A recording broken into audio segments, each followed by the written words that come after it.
దేవుని పరిశుద్ధ నామానికి స్తోత్రాలు. ఈ రోజున హోషేయ గ్రంథము 6వ అధ్యాయము. ఈ అధ్యాయములో 11 వచనాలున్నాయి. మొదటి వచనం, మనము యెహోవా యొద్దకు మరలుదము రండి.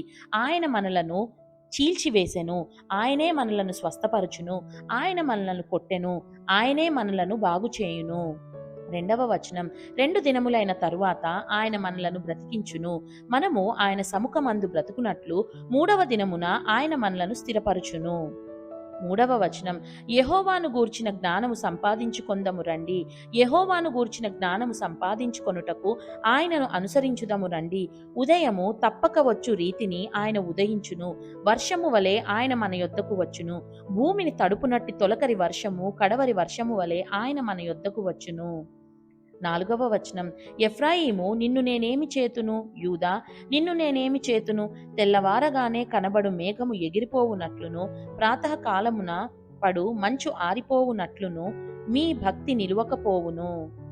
5వ వచనం, కాబట్టి నేను చేసిన తీర్పులు వెలుగువలే ప్రకాశించునట్లు ప్రవక్తల చేత నేను వారిని కొట్టి బద్దలు చేసియున్నాను, నా నోటి మాటల చేత వారిని వధించియున్నాను. 6వ వచనం, నేను బలిని కోరను గాని కనికరమునే కోరుచున్నాను, దహన బలుల కంటే దేవుని గూర్చిన జ్ఞానము నాకిష్టమైనది. 7వ వచనం, ఆదాము నిబంధన మీరినట్లు వారు నా ఎడల విశ్వాసఘాతకులై నా నిబంధనను మీరియున్నారు. 8వ వచనం, గీలాదు పాపాత్ముల పట్టణమాయెను, అందులో నరహంతకుల అడుగుజాడలు కనబడుచున్నవి. 9వ వచనం, బందిపోటు దొంగలు పొంచియుండునట్లు యాజకులు పొంచియుండి షెకెము మార్గములో నరహత్య చేసెదరు, వారు ఘోరమైన కాముకత్వము జరిగించు వారై ఉన్నారు.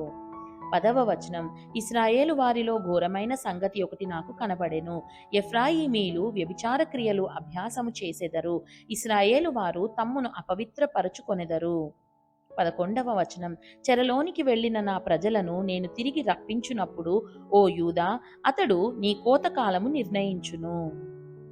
దేవుడు చదవబడిన పరిశుద్ధ వాక్యాన్ని మనందరి వినికిడిలో దీవించి మనల్ని ఆశీర్వదించునుగాక.